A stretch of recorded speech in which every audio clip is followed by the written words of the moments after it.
해외에서는 사례를 찾아보기 힘들지만 우리나라에는 많은 철도시설, 남태령역에서 선바위역 구간, 그리고 김포공항역을 전후로 한 구간에서 찾아볼 수 있는 일명 꽈배기 굴입니다. 이러한 시설들은 왜 만들어졌는지 살펴보도록 하겠습니다.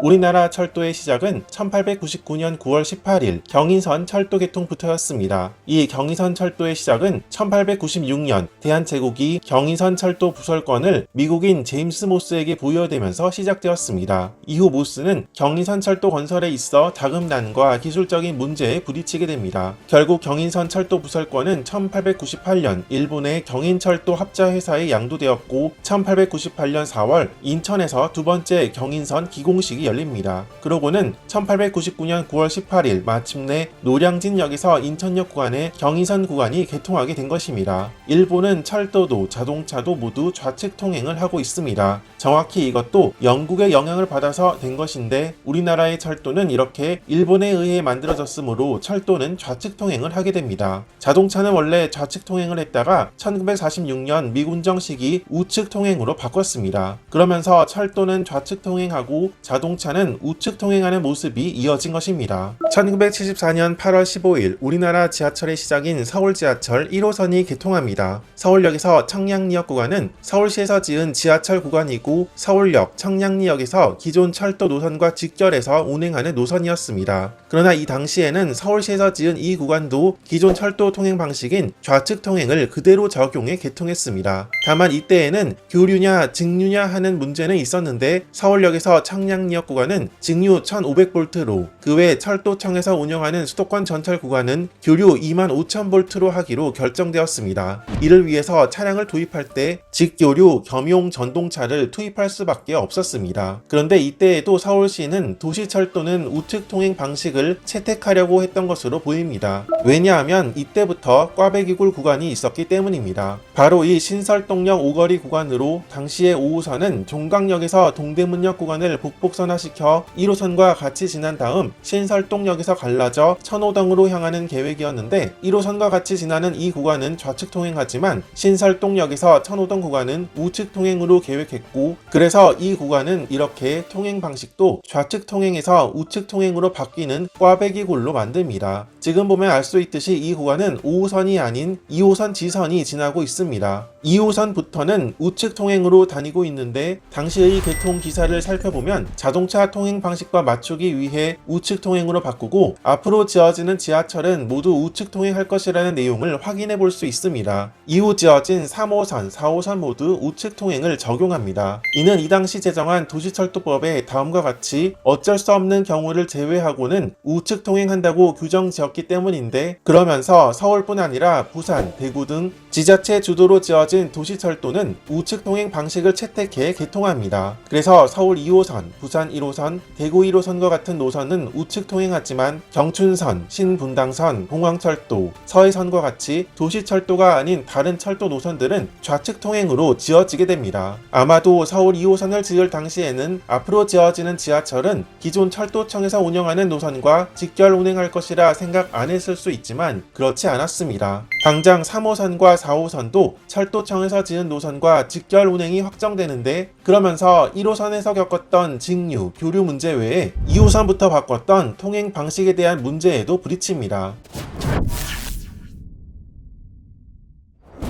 1980년대 후반 1기 신도시 계획이 발표되면서 각 신도시마다 철도 노선 계획이 등장합니다. 분당선, 일산선, 과천선이 그 예인데 이 노선들은 철도청 주도로 계획해 지어졌으므로 당연히 철도청 방식의 교류 25000V 그리고 좌측 통행으로 계획합니다. 과천선은 사당역에서 금정역을 이어주는 노선입니다. 원래 서울시에서 4호선을 계획할 당시 사당에서 과천 쪽으로는 계획이 있었으나 재정 문제로 사당역까지만 지은 상태였는데 평촌 신도시 개발 계획으로 인해 사당역에서 과천, 평촌을 지나 금정역까지 과천선이라는 이름으로 철도청에서 추진해 지은 것입니다. 금정역에서는 이미 지어져 열차가 운행하고 있던 안산선과 직결하고 사당역에서는 서울 4호선과 직결하는 노선입니다. 그런데 4호선 그리고 안산선이 급전 방식도, 통행 방식도 달랐다는 문제에 부딪힙니다. 그래서 이 문제를 해결하기 위해 중간에 통행 방식과 급전 방식을 바꿔 직결 운행하는 방안도 있었지만 직결 운행을 포기하고 금정역 혹은 사당역에서 환승하는 방식도 고려했다고 합니다. 그러나 이 환승하는 방식은 건설비가 많이 들고 이용객도 불편할 것이라 판단, 포기하고 두 노선을 직결 운행하도록 정합니다. 그래서 생겨난 것이 남태령역에서 선바위역 구간의 꽈배기 구리입니다. 열차를 타고 다닐 때에는 불만 꺼질 뿐 잘 모를 수 있지만 사실은 이렇게 두 선로가 입체 교차해서 통행 방식이 바뀝니다.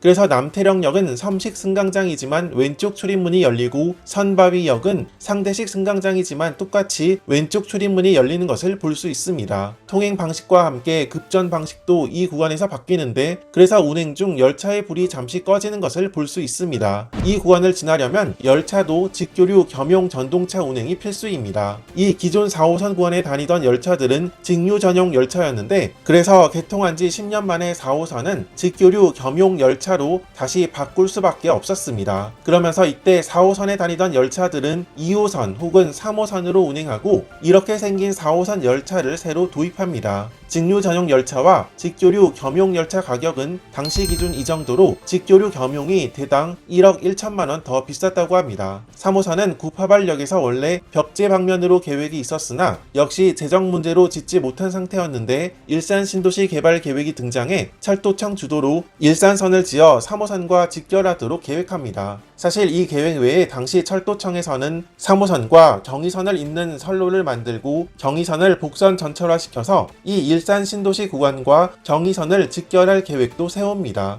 그러나 이렇게 두 노선의 직결은 불가능했는데 역시 이렇게 통행 방식도 급전 방식도 달랐기 때문이었습니다. 원래 이 일산선도 당시 철도청에서는 교류 25,000V로 하고 좌측 통행 방식을 적용하려고 했습니다. 방식을 통일하지 않으면 앞서 소개한 과천선의 사례처럼 기존 3호선 차량을 또다시 직교류 겸용 열차로 바꾸거나 아니면 두 노선의 직결 운행 자체가 불가능해져 환승해야 하는 불편함이 생겼을 것입니다. 그러나 이 문제는 감사원에서 두 노선의 통행 방식과 급전 방식을 통일해야 한다고 해 철도청 구간도 기존 3호선과 똑같은 직류 1500V 우측 통행하도록 하면서 해결되었습니다.